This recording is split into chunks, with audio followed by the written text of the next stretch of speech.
Well, today we're visiting with Janet. We've been to your house before. Thank you very much. We're really happy to have you back. Thank you. Thanks for your hospitality. We've enjoyed the meal and the fellowship and some hand-cranked ice cream. So good. So the kids have enjoyed playing. Oh, yeah. But we've been chatting about meal planning or menu planning as it relates to somebody who wants to be less dependent on grocery stores and having to go to town all the time, and as it relates to preparing for anything that's not in what you call normal. So that would be losing electricity. You said here in the Ozarks sometimes you lose we lose power. Sometimes we have ice storms where we might not have power for a week or more because we're out in the sticks and it takes them a while to get to us and fix our electricity. Yeah, so preparing for job loss, we've been in that situation, and sickness. Yeah, my dad was sick when I was a girl. For several months he didn't have a job, and my parents were ready for Y2K. Well, Y2K didn't happen, but we ate a lot of food out of the basement that we had put away, and it saved us in a situation where it would have been a lot harder if we didn't have it. Yeah. So prepping doesn't always, in my mind, mean necessarily, the huge world collapse necessarily. Zombie apocalypse. It could mean preparing for what's outside of your normal. Yeah, just something that you don't have control of. Right. Well, I don't even know if I have control of my normal. Right. But anyway. Talking about the word self-sufficiency or self-reliance, talking about self-reliance, self-sufficiency, being less dependent on running to the grocery store or whatever. So, tell us, how many children do you have? Like, what season of life are you in? And how do you plan your meals? Can you tell us that? Sure. I'm 29 years old right now. I have 6 children, ages 10 and down to 2 months. And I'll tell you what, even if I had all the time in the world, I wouldn't want to run to the grocery store constantly. I live in the country. I don't want to be leaving my home, and I don't have all the time in the world. I have limited time, and I don't want to spend what I have, constantly wondering, what am I supposed to make for the next meal, what am I going to make for the rest of the week's meals, and I really like being able to know what's going on and to be prepared for just the immediate future and somewhat for the long term. What was the term I used earlier today? Like we were talking about decision fatigue. Yes. I love that. I've never heard that, but I love that. I heard that somewhere and it resonated with me. You know how it is. Every day you're just thinking, okay, what do I do now? What do I do next? What do I do next? And just having a menu helps so much. Yeah. And we were talking about some of the ways that relates to self-sufficiency or independence. And we talked about just if you plant a garden and you actually want that to be a help, then you don't just plant willy-nilly. You think, what do we use the most of? Right. Like if you use if you use a lot of tomatoes, plant a lot of tomatoes. But if you're not going to be constantly using jalapenos, maybe don't buy the 24-pack and plant those and waste your valuable barter space. with neighbors or friends, Yeah. or even not even that, share a garden or what have you. You could have the guy across the street helping with your garden. Absolutely. Different scenarios. And, can you tell how you plan your meals and how far advanced? Do you do it for a week or a month? And then also, do you do all the shopping at once? Do you shop from your pantry? Let's talk about that. Right. Well, I always shop a week in advance. I like to go grocery shopping once a week, and then I can get all my produce. I feel like then it's not going bad. But I also shop farther in advance for that in a way. I do bulk shopping where I buy my flour for a month. I buy my sugar for a month. Not exactly like I know exactly how much I'll need for this month, but at least ahead. So I'm not having to think about buying everything I use every time I go to the store. I get my things like, bananas and cabbage and, fresh stuff, berries if I'm getting those. I get cheese or milk, anything I need to get this cold items once a week. And then I get those bulk items, or I try to get those more like once a month. So there's kind of a two-sided thing. But I love to on the day before I go shopping, I plan my menu for the next week. I just do a simple write out Sunday, Monday, Tuesday, Wednesday, and then, you know, eat through the 3 meals for that day underneath each one. And then I would look at that and say, okay, maybe as I was doing it, I was thinking about what I had left over in the pantry or the refrigerator, and then I fill in the blanks. I say, oh, well, we're out of cheese, we're out of eggs, and I fill in those things. And of course, I'm thinking about whatever on our homestead is coming in too. Right. If I'm in the middle of squash season or zucchini season, I'm going to plan on making, you know, probably a stir fry with those ingredients. Right. Or if my chickens are laying really good, we're eating eggs several days that week for breakfast. You know, and then other weeks, if my chickens aren't laying, I'm going to plan maybe more like biscuits that week. You know, things like that. I do try to really pay attention to what I have a lot of, what I don't have a lot of, so that I'm not just willy-nilly getting too much of something or too little of something. Right. So you plan for the week. When we got here a while ago, Esther met us at the door at the truck and said, Mom had these great smoothies this morning. It had the berries that you all foraged, I think. Yes, that was so fun because she came to me a few days ago and said, oh, Mom, I've been making these blackberries. Well, I'd say a few days ago. I think it was yesterday. And she said, can you make smoothies? I said, well, that's the only fruit we have right now. Let's wait till we get some bananas or some carrots to add to them. Yes. So we did. I made sure that we got the bananas and things, and we made the smoothies, and she just thought that was, it made an impression. Awesome. Yes. That's neat when the kids get involved. Yes. Too. And they love That's to a help big cook. deal. They Get them involved in gardening, get them involved in cooking. Yes. One of the things that I love to do is just have a few kind of trick recipes. And I call them trick recipes because it's the same recipe, but I make like 6 different meals with it. Let's say biscuit dough. I make biscuit dough with the same ingredients as I make my pizza dough. You know, it's not necessarily like a rising pizza dough, but it makes everybody happy, and it's better than Chef Boyardee, right? And it's also very close to the dough I use to make cinnamon rolls. And it's really close to what I use to make scones. And I can just tweak it for most of my bread-based recipes. It's so fast. You know, I use different toppings. I use maybe a little more baking powder one time. I use a little more oil another time for the texture I want. And you can just kind of, you can just adjust things like that. And the more you cook, the better you get at it. Yes, good point. People sometimes are like, oh, I can't cook. Well, it's because, you just started.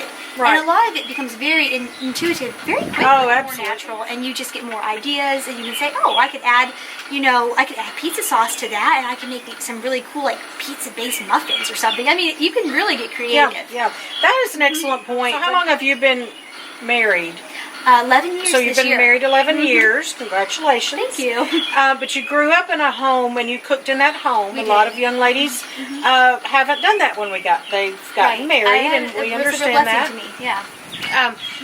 And our daughter is learning to cook, and she'll know when she gets married, but we know some who, for whatever reason, maybe their moms did it all or wanted to do it all, or for whatever reason, they didn't have the opportunity to learn to cook, and they're just learning when they got married. So that's an excellent encouragement, because I want ladies to know if somebody's watching and they just got married and they didn't grow up in a home that maybe emphasized these type of things that we're talking about, but they really want to implement those. Don't be discouraged, and don't think, well, I'll never be like that. I'll never be able to turn a pizza crust into a scone or something.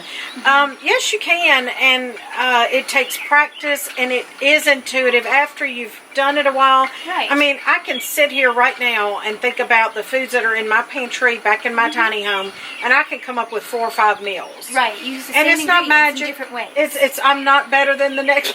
It's just experience, and so that just comes. So just be encouraged. Even being raised in a home sometimes where there's a lot of cooking going on. You can kind of feel like you know more than you do. I know when I got married, I thought, oh, I know how to cook. And I knew how to cook a lot of cookies.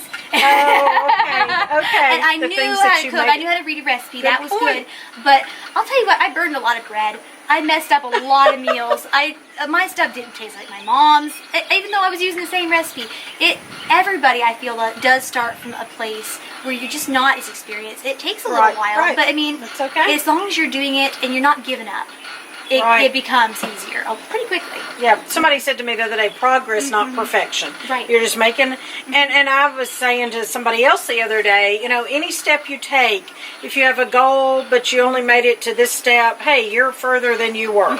So just pick up from here and just keep on going. Yeah. Meal planning can be simple. To be sustainable, yeah. Yes, that's the point. Yes. In that context that we're talking about it needs to be that simple. everyday cooking that you're, relying Yes, on. it You don't is want to be fun. spending hours and hours and hours of your day cooking. You have responsibilities as a mom or just as anyone. I mean, whether you've got a job to go to, or whether you are, have a home business that you need to be able to put time into, whether you have kids at home. And children, whether you homeschool or whether you are in the city and your children go to public school and you're transporting them and picking them up and all that kind of thing. We all are strapped for time. We are. Yeah, it doesn't matter who you are. You're strapped for time. We're all doing if you say you're not, I want to talk to you. Because I think you might not be telling the truth, or I want to learn. Yeah. We moms are all doing the best we can. I think repetitive, too. That's another thing I've learned through the years. Repeating the meals that your family loves. Yeah. There's no shame in that. Right. Now, you can, I advocate rotating menus. Like you can make a week's worth. And or maybe 3 different weeks worth, and then you rotate them through the seasons. I've done that in the past. Yeah, certain things you eat more at certain times of the year. Absolutely. So even if you have no garden, right?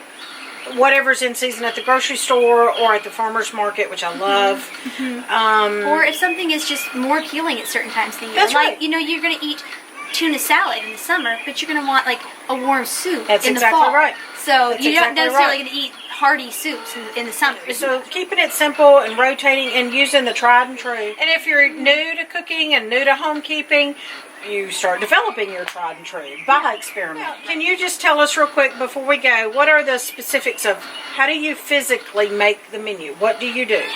Okay, I like to sit down and I write out the days of the week and separate them just on a blank piece of paper or maybe some pretty note paper. And I write down the meals that I want for each of those days. Just out of your head. Out of my head.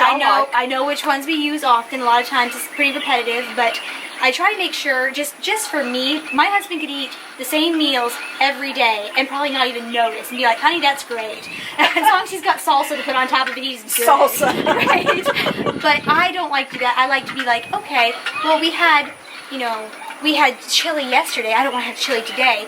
But if I had enough, I planned 2 days down the road to have chili for lunch or something. So I like to see it be a bit varied throughout the week. That's just my personal preference. Right. And so once I get it all down, at that point, I just pin it up somewhere where I can reference it really easily. Or sometimes I just leave my notebook on my counter where I can reference it. And at that point, I go into my list for the week. I just look at that and I say, what do I have? I look at each meal and I say, what do I need for this meal? Oh, I don't have any butter left. I'm almost out of butter. So I put that down on my list. But, I've got flour. I've got cans of beans in the pantry, whatever I've got. I've got plenty of eggs. And I move on. I just do that throughout the whole thing. The whole process probably takes me a half hour. And then I've got my grocery list all ready. And I've got my meal planning for the whole week. Half an hour's work. Right. And then I go and I shop for it all at once. I really try not to forget items. I try to plan for, even if I've had like a specific dessert I want to do for some days, I'll try to make sure I've got the stuff for that. If I know I'm going to have guests, I try to make sure that I've adjusted amounts for that. So I don't have to run it. I hate running in for like one or two things. Yeah, I mean, sometimes it works out. Something's going in for something else, and I can say, oh, quick, get more creamer. We're out of creamer. Right. But I don't like to do that. I'd much rather just have it all. Yes. I bring a cooler with me to the store so that I can not worry about, if I have another stop to make. We try to be really efficient when we go to town and do all our stops at one point. Good point.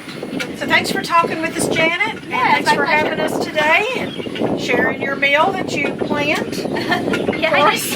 I said, Dustin, what can I make? Well, it was wonderful. He said, I like goulash. It was wonderful. And I'm going to have to insert here, though. I've said this before. I'll say it again. When we were here for the first time, talking about meals, you offered to share your table of lentils and rice and sliced tomatoes, and I will never forget how, and I mean this as a compliment, how simple and I've said this to Mr. Patient when I'm talking about simply elegant, and I mean that because I felt like when I left here, I had to wipe my eyes because it was like getting a hug from my Southern grandma. And so, thank you for sharing, first of all. Always. And the meal was just wonderful and a blessing. Never underestimate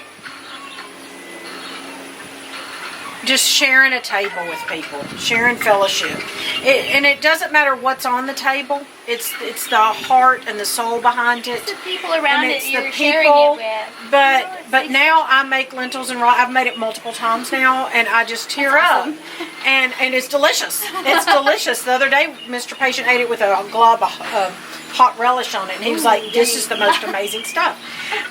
So anyway, try that sometime. I know Dustin sounds like that would be something Dustin would Thanks love. for talking to us and sharing today. Oh, I it was my appreciate pleasure. It's I fun to really learn liked from each other. It is. Friends. It was a really good time. Good. Thanks. Great. Thanks for having us. Yeah. And that's how we've gotten Little Music Man to eat a lot of what he eats, because he's got You okay? Mr. Patient. Did you just kill the cat? I think he just tripped. Did you No, I step think on it was down. I think it was down under the porch. Oh my stars! Mr. Patient's killing your cat. There's not even a cat around. He didn't even hurt him. Oh my word! Yeah, I don't think there was actually one there. I think it